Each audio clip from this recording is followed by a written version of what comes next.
creo que para todos es bien conocida la siguiente frase: sabiduría ante todo. ¿Cómo termina? Adquiere sabiduría. ¿Dónde encontramos esa frase?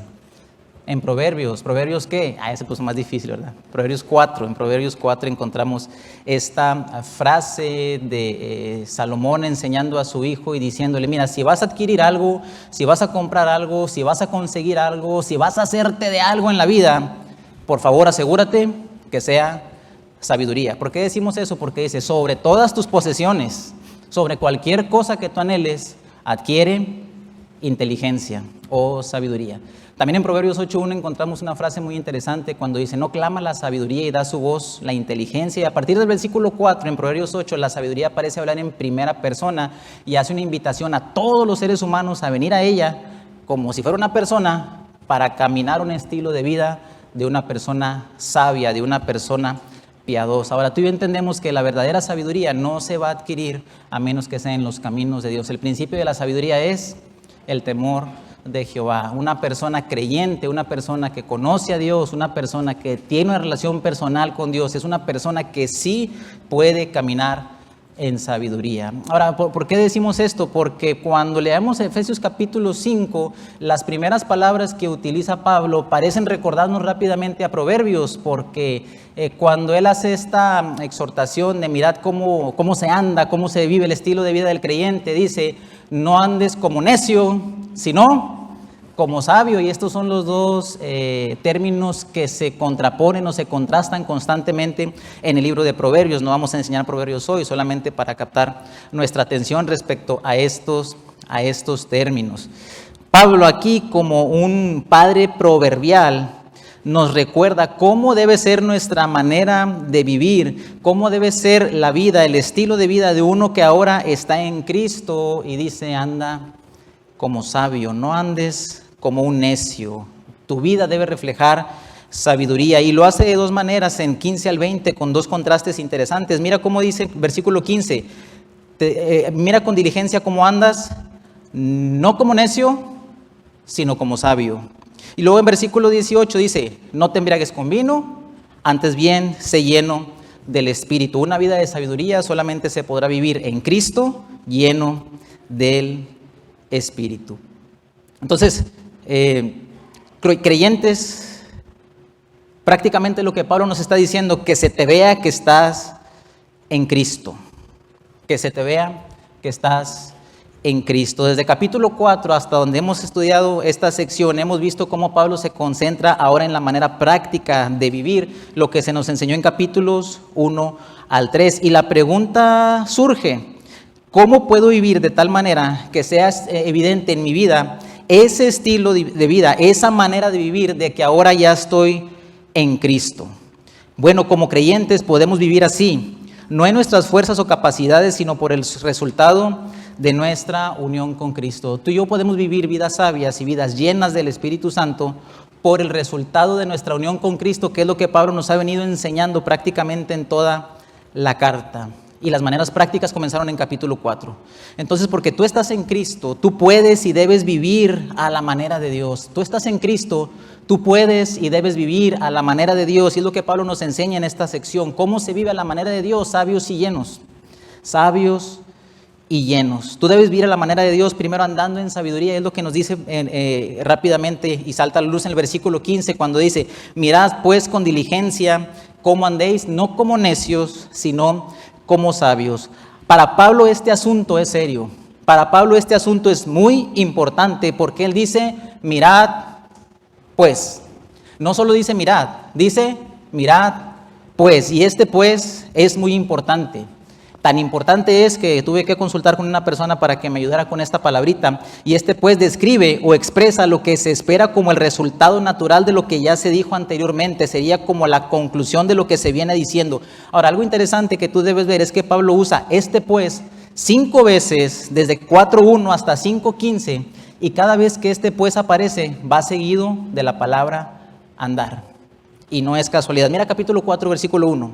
Yo, pues, preso en el Señor, os ruego que andéis dignos de la vocación con que fuiste llamado. Mira capítulo 4, versículo 17, y aquí, aunque lo usa de forma negativa, sigue el mismo patrón. Esto pues digo y requiero en el Señor que ya no andéis.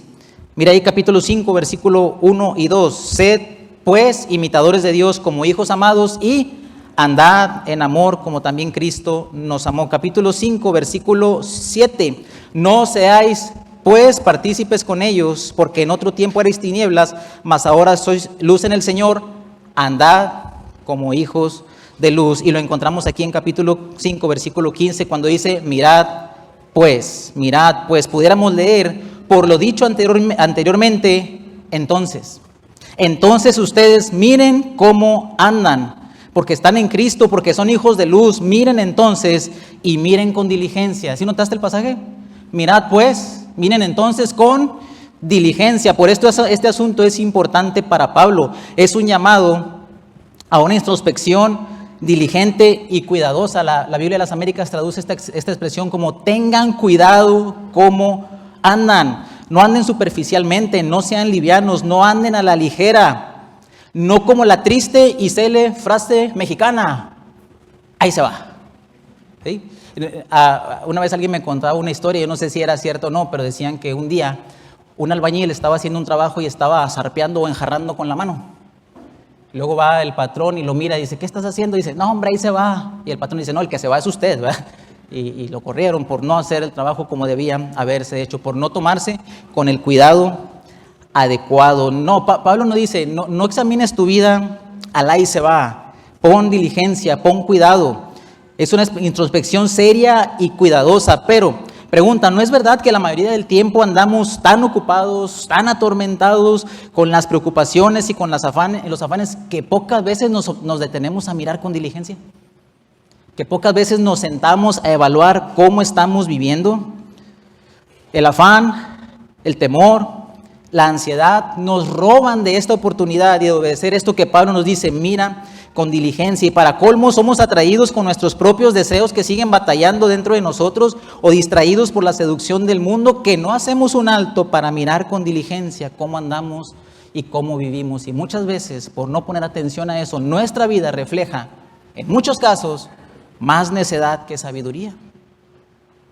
Una vida de sabiduría es una vida que observa con diligencia cómo se vive. Una vida de sabiduría es una vida que observa con diligencia cómo vivimos. Entonces, ¿cómo vivimos en sabiduría? Vivimos en contraste con la necedad. Pablo usa aquí dos palabras contrastantes, opuestas, para enfatizar su punto. Nota cómo dice, mirad con diligencia cómo andéis, no como necios, que puede traducirse literalmente, no como no sabios, sino como sabios. No andes como no sabio, anda como un sabio.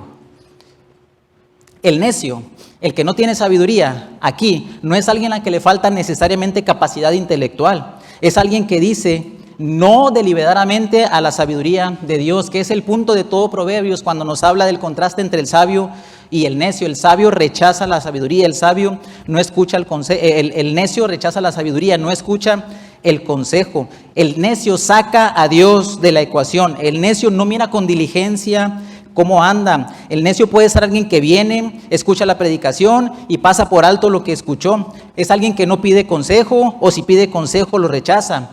El necio es sabio, sí, pero en su propia opinión. En cambio, Proverbios nos dice que en la multitud de consejeros hay ¿qué? Hay sabiduría.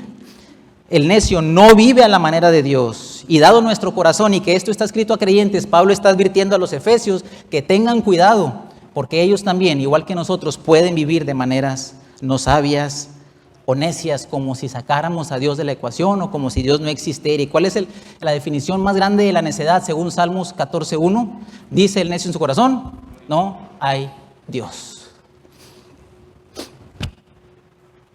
Pablo nos dice, no anden como necios, no anden como no sabios. En cambio, la manera de Dios es vivir como sabio. El sabio entiende su posición en Cristo, sabe lo que Dios le ha otorgado y por gracia vive en obediencia. De ahí el mirad pues cómo andéis. Todo lo que viene diciendo anteriormente. El sabio no solo acumula información o saca puro 10 en la escuela, lo que sería bueno, o es hábil en los negocios. El sabio ve los principios de Dios, examina su vida, ve el mal y se aparta. Eso es lo que hace el sabio. Pero los simples, los necios, pasan y llevan el daño. El sabio no anda en la vanidad de su mente. Al contrario, anda en humildad y mansedumbre. El sabio no se traga todo lo que dice Facebook y TikTok.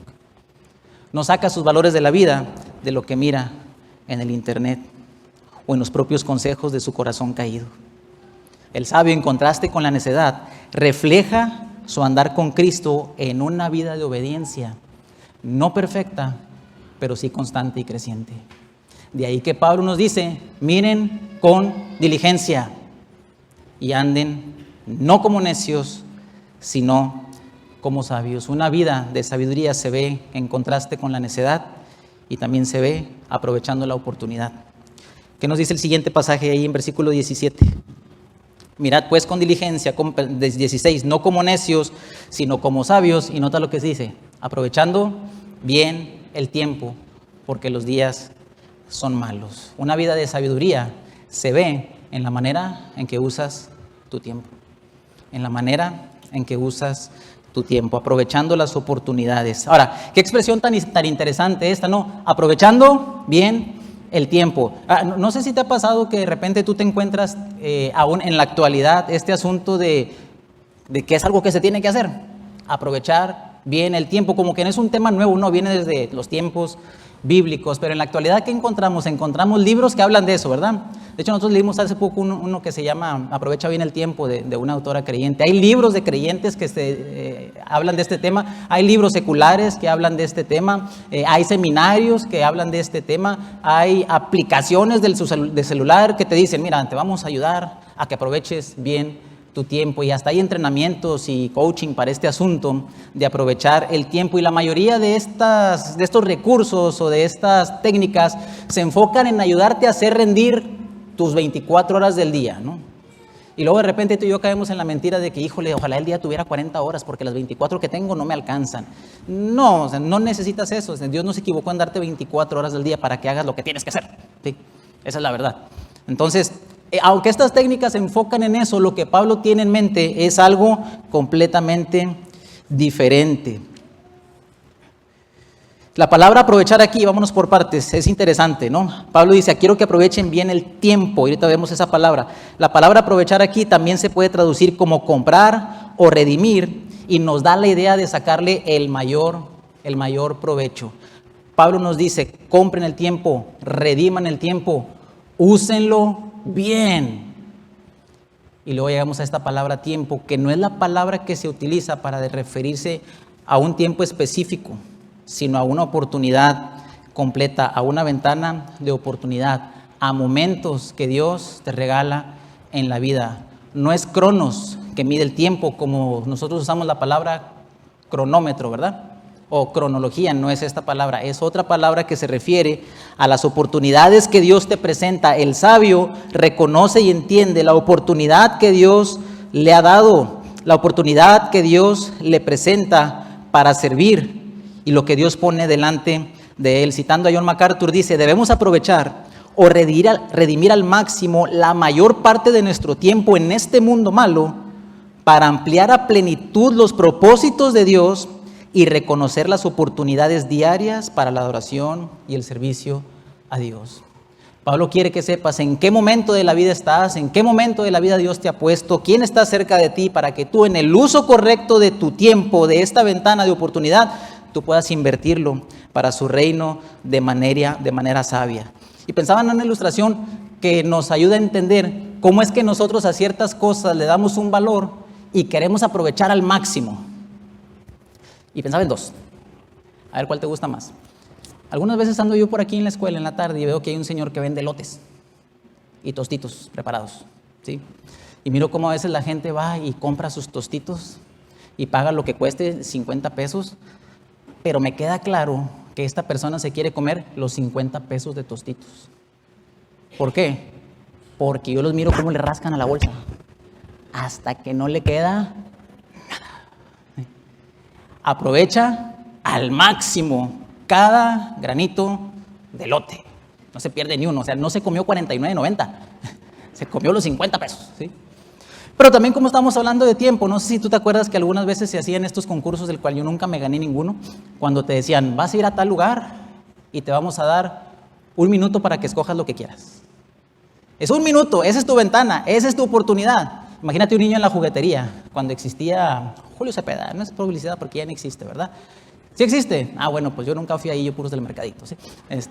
Vas a Julio Cepeda y te dicen, tienes 1 minuto para ganar, para agarrar todos los juguetes que quieras, todos. Esa oportunidad es única y va a ser, ¿qué? Irrepetible, no va a haber otra. ¿Cómo crees que se comportaría un jovencito al que le dijeran eso? ¿Cómo crees que se comportaría Mateo, mi hijo? Se iría directo a la sección de dinosaurios, ¿sí? Y en ese minuto lo aprovecharía al máximo. Y cuando se le acabe el minuto diría, híjole, se me hace que hasta me faltó tiempo, ¿verdad? ¿Sí? Y esta es la idea que Pablo nos está comunicando. Dios te ha puesto oportunidades, Dios te ha puesto áreas de servicio, Dios te ha dado la vida en este momento, hoy, aprovéchala al máximo. Invierte, vive para Dios, vive de manera sabia, no desperdicies, redime, compra el tiempo, hazlo rendir, que tu vida hoy valga para la gloria de Dios. El sabio identifica su momento en la vida y aprovecha al máximo cada oportunidad. Y la pregunta viene aquí, si tú estás viviendo como sabio, no como necio, ¿estás aprovechando el tiempo en la oportunidad que Dios te da hoy de ser papá? ¿Sabes que la oportunidad que tienes hoy de ser padre, aunque sí vas a ser padre siempre, lo que va a cambiar es que tus hijos no siempre van a estar bajo tu cuidado en la casa? Que hay oportunidades que tienes mientras tienen 1, 5, 5 a 10 y luego 18 y luego van a crecer y se van a ir. Tus hijas, hermanos, se van a casar, se van a ir. Estás aprovechando al máximo el tiempo, esa ventana de oportunidad que Dios te regala para vivir sabio. Esposos y esposas están aprovechando al máximo esta oportunidad de crecer juntos mientras Dios les permita vivir como matrimonio, porque sabes que eso también es temporal, ¿verdad? Que un día el esposo o la esposa no va a estar, pero es la oportunidad que Dios te regala, el momento que Dios pone delante de ti. Jóvenes solteros que están esperando casarse, y ánimo con eso. Aprovecha tu tiempo que Dios te regala hoy como una oportunidad para servirle con tu soltería. No eres menos que nadie, no vales menos. Eres igual de valioso en Cristo que cualquier matrimonio. Pero Dios te regala esta oportunidad para que tú inviertas en servir y amar a tu iglesia. Abuelos, aprovechen a sus nietos. Aprovechen a sus nietos. Dios los pone en sus manos para animarlos, para que ustedes también participen con los papás en la crianza de sus hijos. Yo tengo un buen recuerdo de uno de los jóvenes que aconsejaba, a los que entrevisté para la membresía, y él me daba testimonio de lo que su abuelo había hecho en su vida. Este hermano supo aprovechar la oportunidad con sus nietos. El hermano ya está con el Señor. También cuando trabajamos, Dios nos da esta oportunidad, esta ventana de oportunidad para aprovecharla al máximo en cualquier profesión que desempeñemos, porque luego viene la jubilación. Ay, ¿por qué volteé para acá? Perdóname, brother. Sí. Luego viene el tiempo en que ya no vamos a poder tener las mismas energías, las mismas fuerzas, las mismas capacidades. Invirtamos nuestro trabajo, invirtamos nuestras fuerzas en trabajar para la gloria de Dios, y que el trabajo no sea lo que consume nuestro tiempo, sino que nosotros invirtamos bien el tiempo en el trabajo. Es diferente, es diferente. Joven estudiante, hoy tú estás como creyente en esta escuela, aprovecha este tiempo. Dios te lo ha regalado. Un día la universidad se va a acabar, vas a entrar al mundo laboral. Aprovecha este tiempo para crecer, no solo profesionalmente, sino conociendo a Dios. Y aquí en la iglesia, hermano, aprovechemos el regalo que Dios nos da de estar aquí hoy. Hoy estamos aquí, viene el domingo, es la oportunidad que Dios nos regala para venir a la iglesia. Aprovecha, saluda a tus hermanos, ora con alguien, edifica a alguien, comparte con alguien, aprovecha tu grupo pequeño, quédate, sirve, anima. Son las ventanas que Dios te da hoy, mañana, quién sabe. Dios nos regala estas oportunidades para demostrar y que vivimos o que podemos vivir con sabiduría mientras aprovechamos el tiempo. Ahora, ¿por qué tenemos que ser buenos administradores y usar bien estas oportunidades que Dios nos regala? Nota la razón al final del versículo 16. Porque los días, ¿qué? Los días son malos, los días son malos. Y sí, hermanos, los días son malos, y en los tiempos de Pablo eran malos, y hoy son malos, y parece que cada vez se ponen más malos. Primera de Juan 5:19 dice que el mundo entero está bajo el maligno, y eso puede generar en nosotros temor o ansiedad, pero también tenemos que recordar que se nos dice que mayor es el que está en nosotros que aquel que en el mundo está, y podemos confiar en Él en su gracia, en su sabiduría, para vivir de esta manera, no en necedad, aprovechando la oportunidad. Y a manera de conclusión, Pablo llega al versículo 17 y nos dice otra manera en que debemos andar en sabiduría, conociendo su voluntad. Versículo 17, por tanto, conclusión de lo que viene diciendo, no seáis insensatos, sino entendidos. Y parece que ahora usa términos similares para recordarnos lo que nos dijo. El insensato sería como el no sabio y el entendido sería como el sabio. Y la idea aquí de ser insensato es no seas alguien que no piensa. Esa es la idea que se nos comunica aquí. El insensato no piensa, el insensato actúa por impulsos, el insensato no se guía por los principios, no entiende lo que Dios le está enseñando. La Nueva Traducción Viviente dice, no actúen sin pensar, más bien procuren entender lo que Dios quiere que hagan. Y el entendimiento requiere un ejercicio, una intencionalidad de nuestra mente por conocer la mente de Dios y en base a eso vivir, no en nuestras fuerzas, sino porque estamos unidos en Cristo y con Cristo. Y Pablo dice, sean entendidos de cuál sea la voluntad del Señor. Y luego aquí viene esta pregunta, pues ¿cuál será la voluntad del Señor? ¿Dónde la voy a encontrar? Pues ¿dónde crees? Pablo nos ha venido hablando de la voluntad del Señor, ¿verdad? En capítulo 1, 2 y 3, su voluntad en su plan eterno, y capítulo 4, 5 y 6, su voluntad de cómo vivir de manera práctica. Ahora tú dices, quiero saber cómo vivir mi vida cristiana, lee 4, 5 y 6.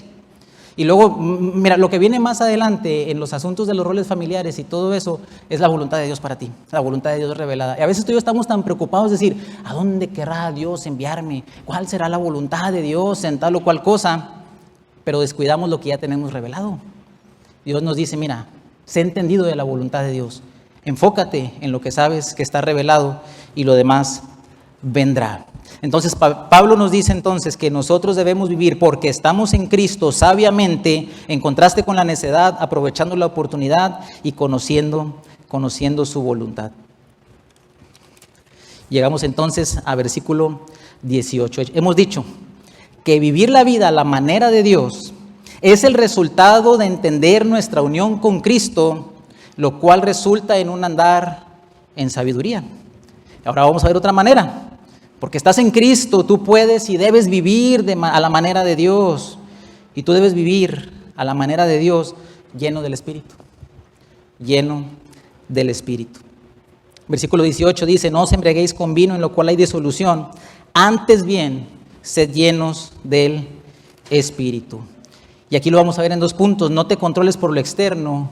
Y número 2, que te controle lo interno. Ahorita les explico por qué decimos eso. Pablo inicia aquí con una negación muy interesante y vuelve a marcar un contraste muy parecido a lo que hizo en los versículos anteriores. No seas necio, sino sé sabio. Ya que dice, no te embriagues con vino, antes bien, sé lleno del Espíritu. ¿Por qué dice aquí este asunto del vino? ¿Por qué habla del vino antes de hablar de la llenura del Espíritu? Pablo nos quiere ilustrar algo. Y mencionar aquí a dos personas que nos ayudan a entender un poquito este asunto. ¿Por qué era tan familiar este asunto de la embriaguez con vino para los efesios o para los tiempos bíblicos? Uno dice, los efesios conocían bien, al igual que tú y yo, esto no es nada nuevo, los efectos controladores de la embriaguez. Este asunto de ver una persona embriagada, de ver una persona que está bajo el influjo del alcohol, no es algo muy difícil de entender. Tal vez tú lo has visto por ahí, tal vez hasta en tu propia casa, yo no sé. Pero ver una persona que está bajo la influencia del alcohol, nos queda bien claro que la persona no se está controlando a sí misma. Hay otra fuerza que le controla, pierde el sentido, pierde la manera de caminar correctamente, la manera de hablar, dice cosas que comúnmente no le escuchas decir y curiosamente al siguiente día despierta y dice, ¿qué pasó? No se acuerdan, porque estaban controlados por el influjo de otra cosa. Ahora, este asunto de no embriagarse parece que era una práctica común aún dentro de las propias iglesias. Porque sucedía, por ejemplo, en Corinto. Había algunos abusos en la cena del Señor y mira cómo Pablo lo dice aquí en 1 Corintios capítulo 11, versículo 21, dice, versículo 20 dice, cuando pues os reunís vosotros, esto no es comer la cena del Señor, porque al comer, Cada uno se adelanta a tomar su propia cena y uno tiene hambre y otro ¿qué? Otro se embriaga. O sea, como que había hermanos ahí que no sabían hacer un uso sabio del vino y terminaban embriagados y todo en lo que eso derivaba. Y muy posiblemente esto también sucedía en Éfeso. Por eso Pablo les dice, no se embriaguen con vino, miren cómo los controla, miren cómo los hace perder la cordura.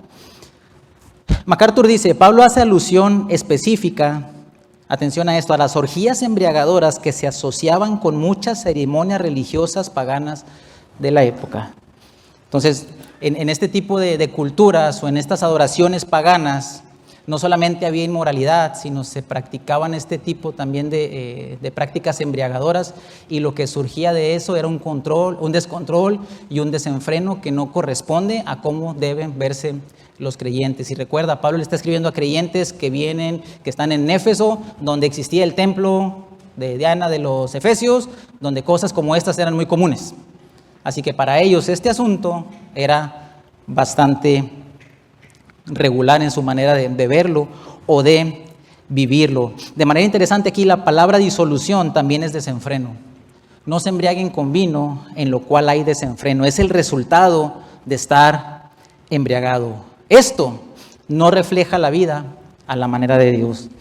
Nadie debe vivir controlado por lo externo. Efesios no deben vivir controlados por los efectos de la embriaguez del vino. No te dejes controlar por lo que resulta en desenfreno. Hay un pasaje en la Biblia que dice que fornicación, vino y mosto quitan el juicio. Y esto era lo que sucedía en este tipo de prácticas. Ahora tú dices, con una aplicación, listo hermano, esto no aplica para mí porque yo pura Coca-Cola y agua de horchata, ¿sí? Así es que yo no tengo problema con esa situación. Vaya y predíquele a los borrachos, ¿verdad? Pues puede ser, pero pregunta, ¿de qué te llenas? Pregunta, ¿qué te controla? ¿De qué te embriagas? Es cierto que no te controla el vino, pero ¿qué tal lo que escuchas? ¿Qué tal lo que ves por horas y horas en internet? Embriagado de una y otra y otra y otra página. Y los valores o antivalores más bien que introduces en tu mente al final terminan controlando cómo te comportas. Y no estás controlado por el Espíritu, sino por lo que ves en una pantalla o por lo que escuchas o por las pláticas que tienes. Hermano, a veces tú no tienes más que hablar poquito con alguien y le sale la embriaguez de amargura de su corazón, de quejas, de filosofías mundanas. Y la pregunta es, ¿de qué te llenas? ¿Qué te controla? Estas cosas son como una copa que dicen, tómate una. Dices, bueno, una. Y luego te dicen, bueno, otra, bueno, dos, porque una no es ninguna, ¿verdad? Sí.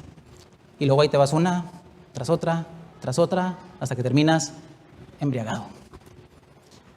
Y así es la serie de Netflix. Un capítulo.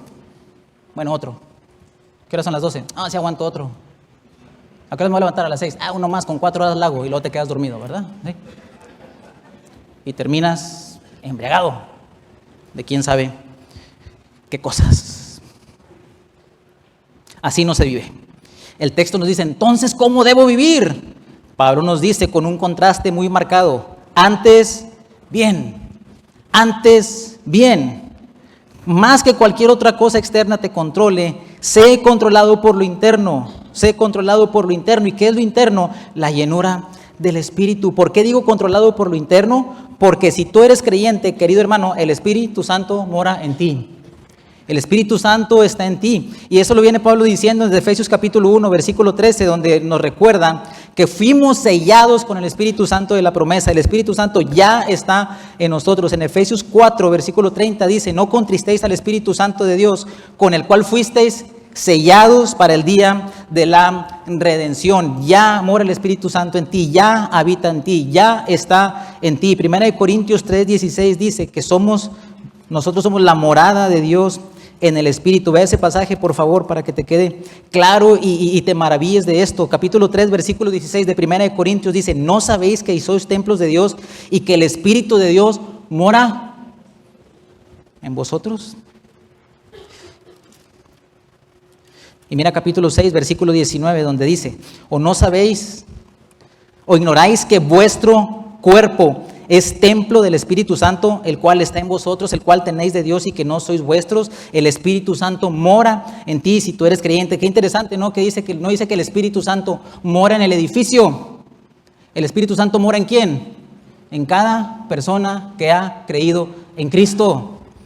Esa es la realidad. Eso es lo que nosotros podemos vivir y experimentar hoy. Entonces, si el Espíritu mora en ti, deja que te llene. Sé lleno del Espíritu. Y una definición sencilla que hace Warren Wiersbe es la siguiente: es estar constantemente controlados por el Espíritu en mente, emociones y voluntad. Ser lleno del Espíritu significa estar constantemente controlados por el Espíritu en mente, emociones y voluntad. Ahora, nota que Pablo nos dice, sean llenos, es permitir que Él te llene. Él, quien es una persona. El Espíritu Santo no es una fuerza, el Espíritu Santo no es un líquido, es una persona. La tercera persona de la Trinidad, que esta persona dentro de nosotros nos llene, controle y que su fruto se manifieste en la vida cotidiana.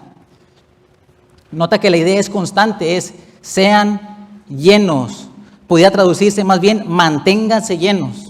Manténganse llenos cada momento, cada día. Y no sé si fijaste también que la idea que Pablo nos transmite es en plural. No dice, sean llenos algunos cuantos. Nada más dice que sean llenos. Esto es todos, todos. Ahora, ¿y cómo es este asunto entonces de la llenura? Si ya muere en mí. Bueno, cuando tú vas a salir de viaje, te preparas un día antes, yo supongo, ¿verdad? Y le dices a tu esposa o a tus hijos, voy a la gasolinera a llenar el tanque. Pero como tú estás aquí en México, no en Estados Unidos, la mayoría de las gasolineras lo que hace es que otra persona, ¿qué? Te llena el tanque, ¿no? Pero tú vas diciendo que tú lo vas a llenar, ¿verdad? Tú vas a pagar, ¿sí? Y luego de repente alguien te habla por teléfono y tú contestas, no, aquí estoy llenando el tanque de gasolina, pero tú no lo estás llenando. Hay alguien externo, bueno, en este caso externo, porque estamos hablando del Espíritu que ya está en nosotros, solo para ilustrar, que está haciendo la acción de ¿qué? De llenar el tanque para que el carro esté listo y funcional. Y entonces ya tú regresas a tu casa y dices, ya fui a llenar. Tú no llenaste nada, alguien te lo llenó, ¿sí? Entonces la idea que nos está transmitiendo Pablo aquí es que nosotros solamente permitimos al ceder a la obra de Dios en nosotros, en nuestro corazón, a que el Espíritu Santo nos llene, nos controla, nos dirige y nos hace vivir a la manera de Dios. Ahora, dejamos entonces que Él nos llene. Y no sé si usted notó que Pablo no hace distinción de quién debe ser lleno. Regularmente, ¿en qué pensamos cuando hablamos de la llenura del Espíritu Santo? Pues que el pastor se llene del Espíritu Santo porque va a predicar, ¿sí? Porque luego si no se llena no entiendo nada. O los conferencistas, que ellos estén llenos del Espíritu Santo, o los maestros del grupo pequeño, o los maestros de escuela dominical. Y muchas veces eso es verdad, porque yo cuando miraba este pasaje me di cuenta que pocas veces, de manera intencional, yo le he dicho al Espíritu Santo que me llene. Sí, puede ser que tengas tu tiempo devocional y leas tu Biblia y hay que hacerlo, pero la mayoría de las veces tú y yo leemos la Biblia y nos oraciones, Señor, ya me voy al trabajo, bendíceme, quítame el tráfico porque me levanté tarde por la serie de Netflix. Entonces te ruego por favor que este día tú estés conmigo y ya. Y pocas veces somos intencionales en permitir, en ceder ese control del Espíritu Santo en nuestras vidas. Se puede decir de ti que eres un cristiano que vive cotidianamente lleno del Espíritu. Ahorita vamos a ver cómo se hace eso. Ahora, si yo te pregunto a ti, hermano, ¿tú eres un hombre lleno del Espíritu Santo? ¿Tú qué me vas a decir? Es que, pues no es, hermanos. Pues si le pregunto a tu esposa, ¿sí? Si te pregunto a ti, mujer, hermana, ¿usted es una mujer que vive llena del Espíritu Santo y se refleja eso en casa? Sí, hermanos, bendecida y en victoria, hermanos. Sí, Pero si le pregunto a tu esposo, si le pregunto a tus hijos, si le pregunto a tus vecinos, si tú le preguntas a mi esposa y a mis hijos, ¿qué van a decir de mí? Tú y yo tenemos la responsabilidad y el mandato de ser constantemente llenos del Espíritu. ¿Cómo se miraría un papá lleno del Espíritu Santo?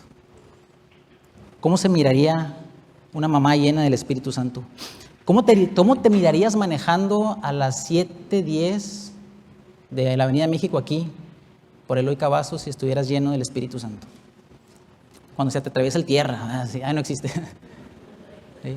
¿Cómo te mirarías lleno del Espíritu Santo cuando Tu hijo incurre en una desobediencia y tú tienes que disciplinarlo. Se te ve. O estás lleno de otra cosa. De hecho, aquí la palabra llenos también se utiliza en el sentido de ser controlados. ¿Te acuerdas cuando dice que unos líderes se llenaron de ira contra Jesús? Estaban controlados por la ira. O se llenaron de celos, estaban controlados por los celos. Lleno del Espíritu Santo significa ser controlado por Él. ¿Y eso cómo se ve, hermano? Gálatas 5.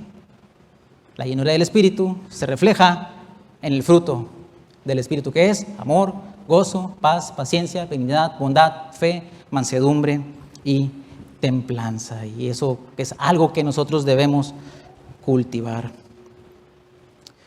Ahora, nota cómo el Espíritu obra en la misma proporción que la palabra. Este pasaje paralelo en Colosenses 3:16 dice: la palabra de Cristo mora en abundancia en vosotros, enseñándoos y exhortándoos unos a otros en toda sabiduría, cantando con gracia en vuestros corazones al Señor con salmos e himnos y cánticos espirituales. El Espíritu te llena conforme tú estás recibiendo e implantando la palabra en tu mente.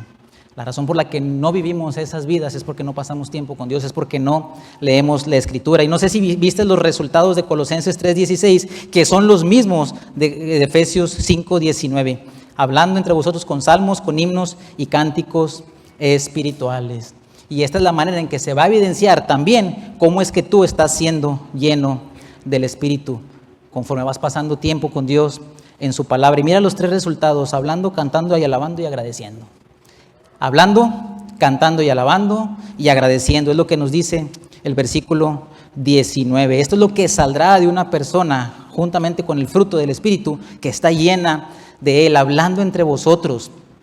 Y como tú sabes que de la abundancia del corazón, ¿qué? Habla la boca. Si tú estás lleno del Espíritu, ¿qué va a salir de ti? Va a salir Biblia, va a salir Escritura, va a salir sabiduría.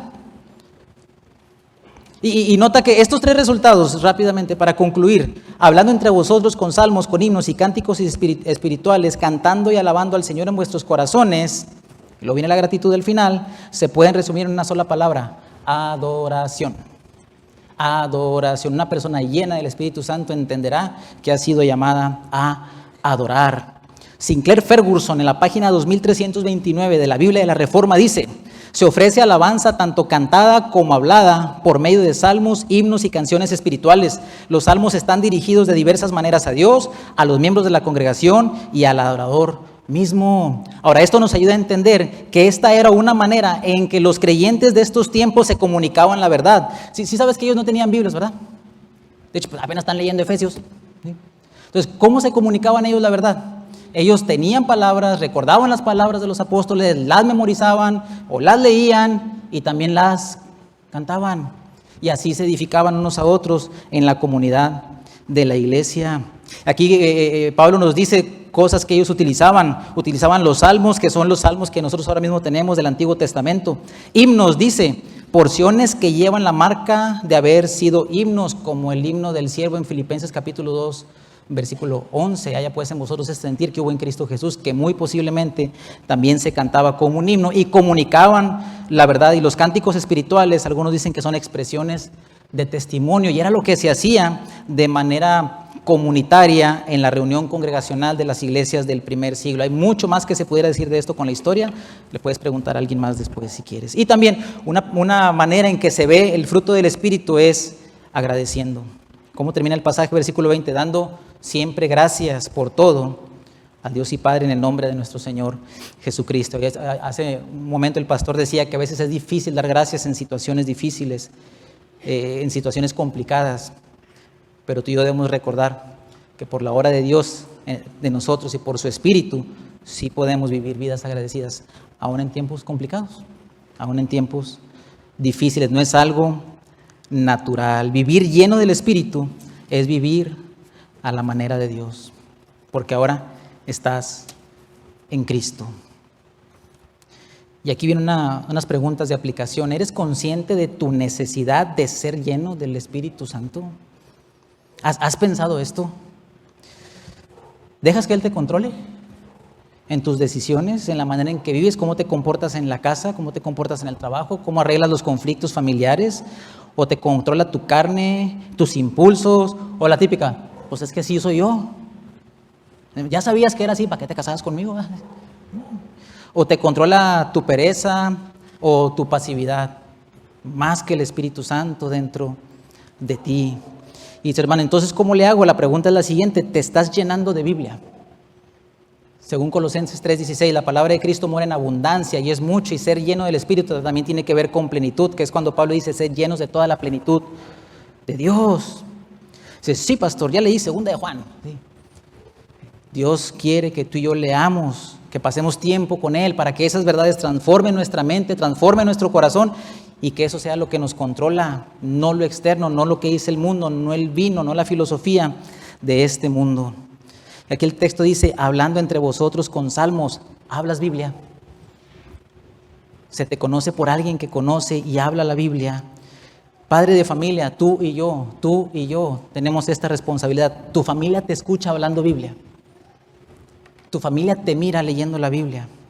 Tus hijos te escuchan que les hablas Biblia. Le hablas Biblia a tu esposa. Llega tu esposa con una situación y ya vas a empezar con lo mismo otra vez. Puedes atender esa necesidad con tu esposa hablando Biblia, como un esposo que está siendo lleno del Espíritu Santo. No perfecto, nadie está aquí diciendo que somos perfectos, pero que caminamos en esa dirección. Y luego esto es bien interesante. ¿Cantas Biblia? Hablando entre vosotros con salmos, himnos y cánticos espirituales. ¿Cómo te oyen en la casa? Hermano, cuando estás en el quehacer, así, lavando los trastes, barriendo, se te oye ahí de repente que te sabes un himno, o padres de familia, nosotros también, cuando vamos ahí en el carro, estamos trabajando, sale de nosotros alguna canción espiritual, un himno, la frase de alguno de los coros que cantamos aquí, o te la pasas con la Sabrosita y la Lupe y todo eso, ¿no? Que no hace más que distraerte, y tus hijos, no, mi mamá se sabe puras de Vicente Fernández, ¿no? ¿Y cuándo te escuchan cantar Biblia?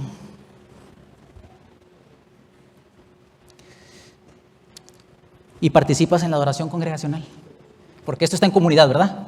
Está en comunidad. Es raro, ¿no? Porque venimos a la iglesia a adorar y de repente hay algunos que están aquí y no están cantando, y puede ser que estás enfermo o no sé, pero es triste ver cómo algunos no participan en la adoración congregacional. Hermanos, que canto bien feo, entre todos dice, oye, o sea, tú cántale. Vienes a cantarle a Dios. Si tu corazón está lleno de eso, querrás que eso salga de ti, alabando a Dios. ¿Sabes? Cuando cantas, estás proclamando la verdad y edificas a otros. Y yo hago un recorrido por aquí y miro a hermanos que yo sé que hoy están pasando pruebas difíciles y están cantando, y están adorando, y están proclamando la verdad. Y eso edifica. Y yo miro al hermano, miro a la hermana que sé que está sufriendo, y miro cómo canta y cómo se deleita en lo que acabamos de cantar. Cristo, mis ojos pongo en ti. Eso edifica. Muestra tu vida llena del Espíritu, que en general queremos que así sea. Concluimos, hemos dicho que ahora que estamos en Cristo, podemos y debemos vivir a la manera de Dios, andando en sabiduría y llenándonos o siendo llenos del Espíritu Santo. Ahora, seguramente tú, como yo, viste deficiencias mientras escuchabas esto, ¿sí o no? Si no, hermano, es que a veces soy más necio que sabio. Pues qué bueno porque en Cristo tenemos esperanza. Nuestro amado Jesús es el único sabio, y en quien están escondidos todos los tesoros de la sabiduría, y conociéndolo a Él es que tú y yo podemos también crecer en sabiduría. Él es el único sabio. Jesús es el único que en su humanidad vivió cada día lleno del Espíritu Santo en obediencia al Padre. Ahora, por su obra en la cruz y mi unión con Él, yo puedo vivir lleno del Espíritu Santo que mora en mí. Querido hermano, el mismo Espíritu que lo llenó a Él habita en mí, para que yo viva una vida de obediencia constante y progresiva. Puedo, con la gracia de Dios en mí. Ya no tenemos que vivir como necios. Podemos aprovechar las oportunidades que Dios nos regala para amarlo y servirlo, amando y sirviendo a nuestros hermanos en la iglesia y a nuestras familias y personas que nos rodean, y podemos conocer su voluntad. Dejemos que el Espíritu Santo nos llene con la verdad de su palabra y vivamos por nuestra unión con Cristo a la manera de Dios. Mira pues con diligencia cómo andas. Dios quiere que vivas sabio y lleno. Porque estás en Cristo, tú puedes vivir a la manera de Dios, andando en sabiduría y lleno del Espíritu Santo. Señor, ayúdanos por favor a recordar que tú nos has llamado para vivir diferente a como vivíamos antes. Señor, también tenemos que reconocer y confesar que en muchos periodos de nuestra vida no fuimos los sabios que debimos haber sido. Actuamos como necios, no te tomamos en cuenta, te sacamos de la ecuación.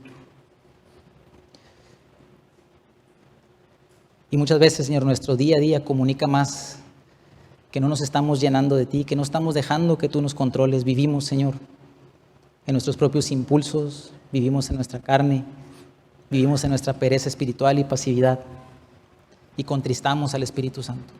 Y te pedimos perdón, Señor. Perdónanos, por favor.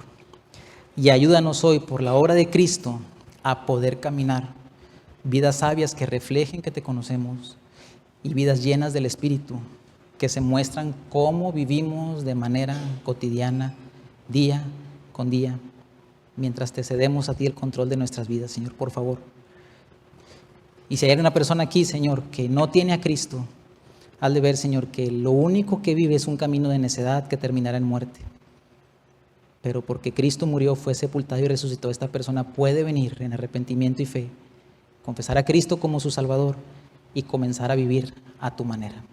Señor, ayúdanos, que como creyentes de nuestra Iglesia Bautista Genesaret, creyentes en ti, podamos caminar sabios y llenos. Te lo pedimos en el nombre de Cristo. Amén.